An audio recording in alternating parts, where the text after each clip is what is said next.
ការកន្លងទៅប្រថាគតក៏ជាអាចារ្យបង្រៀនកូនសិស្សចំនួន500នាក់នៅក្រុងពារាណសីគ្រានោះមានមាណពម្នាក់មិនបានមករៀនជាច្រើនថ្ងៃព្រោះរវល់នៅមើលថែភរិយាឈឺតែពេលមាណពឆេញទៅក្រៅបាត់នាងជាភរិយាក៏លួចទៅរួមរឹកស្នេហាជាមួយសហាយមាណពនោះមានកង្វល់ជាខ្លាំងព្រោះពុំដឹងថាភរិយាខ្លួនមានជំងឺអ្វីទាំងដែលរាងកាយសាច់ឈាមក៏នៅស្រស់បោះតែបែរជាគ្មានកម្លាំងកំហែងទៅវិញក្រោយមកមាណពនឹកឃើញដល់គ្រូក៏ទៅប្រឹក្សាដើម្បីឲ្យលោកគ្រូជួយរកវិធីដោះស្រាយនៅសុំថ្នាំមកព្យាបាលនៅពេលទៅដល់សំណាក់សិក្សាគ្រូក៏សួរពីមូលហេតុដែលបាត់ជាច្រើនថ្ងៃមាណពក៏រៀបរាប់តាមដំណើររឿងរួចក៏សុំរូបមន្តថ្នាំពីគ្រូដើម្បីយកទៅព្យាបាលភរិយារបស់ខ្លួន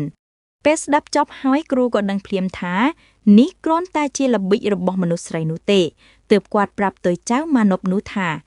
រោគបែបនេះព្យាបាលដោយរបស់ល្អមានតម្លៃមិនចេះទេត្រូវយកស្លឹកឈើផ្លែស្រម៉ានិងអាចគោផ្សំបញ្ចូលគ្នាក្នុងផ្ដិលស្ពាន់ហើយយកទៅឲ្យភរិយារបស់អ្នកហ្វឹកទៅនោះគេនឹងបានជាដាច់ស្រឡះមិនខានមាណពក៏ធ្វើតាមផ្សំថ្នាំរួចក៏យកទៅឲ្យភរិយាផឹកភ្លាមនាងជាភរិយាពេលឃើញថ្នាំនឹងហិតដឹងក្លិននាងក៏មិនចង់ផឹកទាល់តែបង្ខំខ្លាំងទើបព្រមផឹកក្រោយពីដឹងថាមាណពយករឿងរបស់ខ្លួនទៅប្រឹក្សាជាមួយគ្រូ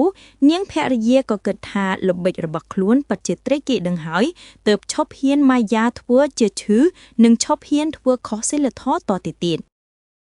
ការក្រោយមកស្វាមីភរិយាមួយគូនោះកើតជាស្វាមីភរិយានាគ្រានេះចំណែកលោកគ្រូគឺជាតថាគត